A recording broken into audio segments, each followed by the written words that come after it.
Hello friends, I am Neeru and most welcome to my channel beauty and hair styles. Friends, आज की जो class है वो इस चीज़ से रिलेटेड है कि मैम मुझे ना आप ये बताएं कि मैंने हैंड की पोजीशन कैसे होल्ड करूं थ्रेडिंग करते वक्त। सो फ्रेंड्स, चलिए देखते हैं कि आपको हैंड की पोजीशन किस तरह से यानी होल्ड करना है। अब देखिए, जैसे कि मैं थ्रेडिंग करवा रही हूँ तो मेरी पोजीशन क्या रहेगी, दिस वन, ये पोजीशन रहेगी ना।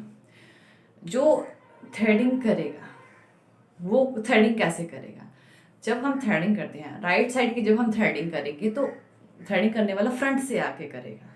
जब वो लेफ्ट साइड की थ्रेडिंग करेगा तो बैक से जाके करेगा।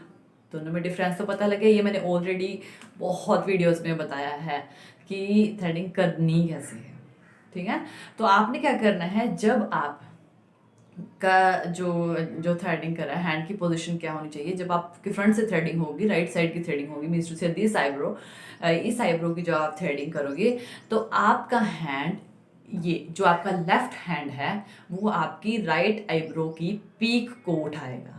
किसको उठाना है? पीक को। हम कैसे पकड़ते हैं? ऐसे पकड़ लेते हैं। ये गलत चीज़ है। ये गलत चीज़ क्यों है? देखिए, शेप बिगड़ गई। अब मैं ना आपको उठा के दिखाती हूँ। अब मैं ना पीक से, तो मेरी शेप क्या आई? ये देखिए मेरी शेप, दिस वन। और मैं इस तरह से उठा के दिखाती हूँ, अब शेप क्या आई? चेंज हो गई ना शेप।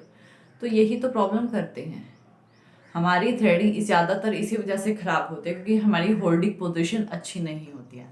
तो जब भी आपने थ्रेडिंग करना है, करवानी है, तो आपको अपनी थ्रेडिंग को पीक से उठाना है। जब आप अपनी थ्रेडिंग को पीक से उठाओगे तो जो आपकी थ्रेडिंग कर रहा होगा उनको प्रॉब्लम नहीं आएगी, उनको शेप मेंटेन होगी, उनको शेप दिखाई देगी, प्रॉपरली दिखाई देगी, जो कि वो इस तरह से नहीं देख पा रहे। अगर आप इस तरह से करोगे ना तो आपके ना ऑलमोस्ट हेयर जो है यहाँ से निकल जाएंगे और एक स्ट्रेट थ्रेडिंग हो जाएगी। तो प्रॉब्लम क्या रहती है कि मुझे तो कर्व में चाहिए थी, मेरी तो स्ट्रेट हो गई। तो होल्डिंग भी बहुत इंपॉर्टेंट होती है। तो आपने क्या करना है, जब आप राइट साइड की थ्रेडिंग, यानी कि जब आप राइट साइड की थ्रेडिंग करते हो तो आपका हैंड इस तरह से होगा। अब आप कहोगे कि जब मैं राइट साइड कर तो मैं राइट हैंड इस तरह से क्यों नहीं कर सकती। देखिए, एक चीज़ तो ये है कि जब आप राइट आई को इस तरह से स्ट्रेच करोगे ना तो आपको स्ट्रेचिंग में प्रॉब्लम होगी। एक तो ये पोजीशन आना, ये इजी स्ट्रेचिंग है, जबकि ये दोनों आप करके देखना, ये हार्ड स्ट्रेचिंग है। दूसरे, ये जो आपके कर रहा है ना थ्रेडिंग, एक तो उसको यहाँ से स्पेस मिले। अगर आप लेफ्ट राइट आई को लेफ्ट हैंड से होल्ड करोगे तो उसको आगे से स्पेस मिलेगा, इस साइड पूरा स्पेस मिलेगा घूमने के लिए। लेकिन अगर आप इस साइड से इस तरह करोगे तो आपके जो आपका थ्रेडिंग कर रहा है उसको स्पेस नहीं मिलेगा घूमने के लिए, आपकी थ्रेडिंग में प्रॉब्लम आ सकती है। ठीक है, तो जब भी आपको राइट आई की थ्रेडिंग करनी है तो आपको लेफ्ट हैंड से उठाना है। सेम ऐसे ही जब आपको लेफ्ट की थ्रेडिंग करनी है तो राइट से उठाना है।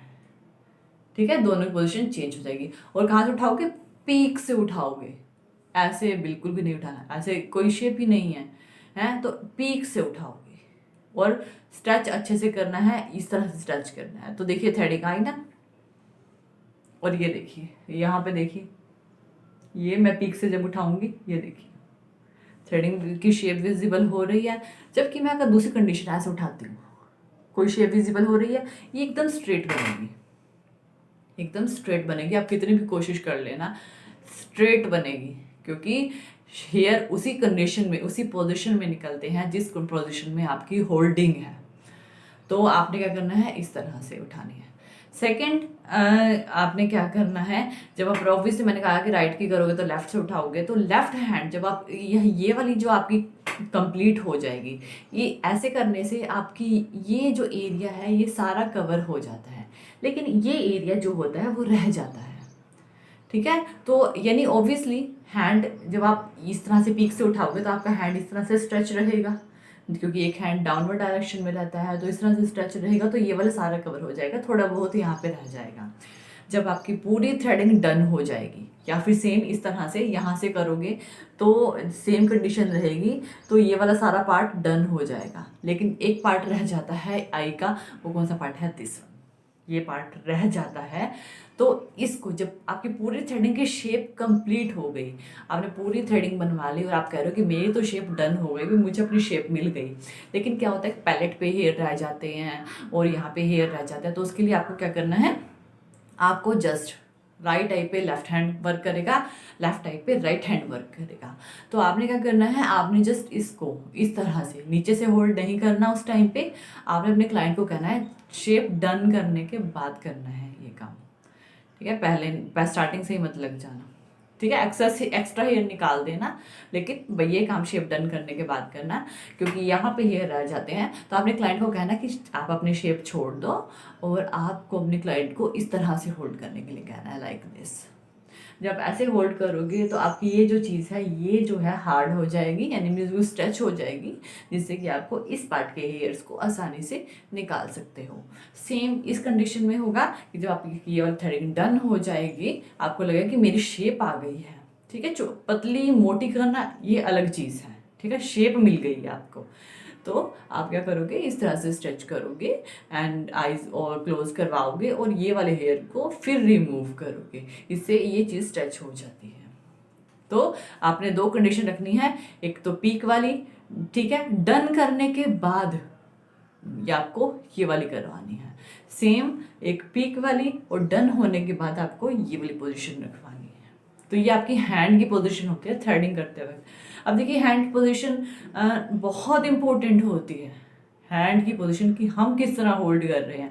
अब मैंने आपको दिखाया है 2 चीज़ें, एक तो मैं अपनी थ्रेडिंग को इस तरह से होल्ड करूं, दूसरी साइड में अपनी थ्रेडिंग को इस तरह से होल्ड करूं, तो आप कहोगे, अब दोनों में शेप देखिए, दोनों की शेप अलग अलग है, और आप कहोगे यार पार्लर वाले ने तो मेरी थ्रेडिंग खराब कर दी, या फिर मैं किसी पर्सन पे थ्रेडिंग कराएंगे तो तुम्हें थ्रेडिंग खराब, या आपकी भी होती है कि आप किस तरह से होल्ड कर रहे हो थ्रेडिंग, ठीक है। तो होल्डिंग पोजीशन अच्छी होनी चाहिए। अगर होल्डिंग पोजीशन अच्छी होगी, मेरे ज़्यादातर क्लाइंट्स इस तरह से होल्ड करते हैं, देन मुझे उन्हें कहना पड़ता है कि प्लीज़ इस तरह से होल्ड करें, यानी कि उनको उनके हैंड को पोजीशन रखनी पड़ती है, बतानी पड़ती है कि यहाँ पे उनका हैंड रखें, उनको कहो कि यहाँ से स्ट्रेच करो, सेम उनका पोजिशन, या फिर अपना दूसरा हैंड उनका यहाँ पे रखवाओ और उनको कहो कि इस तरह से स्ट्रेच करो, ये करवाना पड़ता है। जिससे अगर आप चाहते हो कि आपकी थ्रेडिंग अच्छी हो, आपकी थ्रेडिंग की शेप अच्छी आए, तो इस तरह से होल्ड करवाएं। अब मैंने आपको दोनों शेप बताई हैं, ये वाली शेप और इस तरह से पकड़ने में कितना फ़र्क आ जाता है। अब आप ये देखिए, ये प्रॉपर शेप नज़र आ रही होगी और ये एक सर्कुलर फॉर्म में नज़र आ रही होगी, लेकिन मेरी तो सर्कुलर है, इस वजह से थोड़ी सर्कुलर नज़र आ रही है। लेकिन मीन्स टू से कि अगर ज़्यादातर आप ऐसे कर लेते हो ना, तो ये बिल्कुल फ्लैट ही नज़र आती है। तो कितना फ़र्क है इस तरह से होल्ड करने में, इस तरह से होल्ड करने में, या फिर इस तरह से होल्ड करने में कितना फ़र्क आ जाता है ना। तो ये होती है हमारी हैंड की पोजीशन जब हम थ्रेडिंग करते हुए होल्डिंग रखते हैं। So friends, I hope so कि आपको वीडियो पसंद आया होगा। तो थैंक यू वीडियो देखने के लिए। और ज़्यादा अपडेटिंग वीडियोस के लिए आप मेरे channel beauty and hair style को सब्सक्राइब कर सकते हैं। और थ्रेडिंग से रिलेटेड ऑलमोस्ट कंप्लीट टॉपिक्स मेरे चैनल पे ऑलरेडी अवेलेबल हैं। लेकिन अगर आपको कोई, जैसे कि आपकी प्रॉब्लम थी, तो मैं धीरे धीरे सॉर्ट आउट करती रहती हूँ। तो अगर आपको प्रॉब्लम आती है ना, तो आप मेरे चैनल पर, यानी कि मुझे कमेंट सेक्शन में कहिएगा, मैं डेफिनेटली उसका आंसर या कंप्लीट डिटेल देने की कोशिश करूँगी। तो थैंक यू, गुड बाय।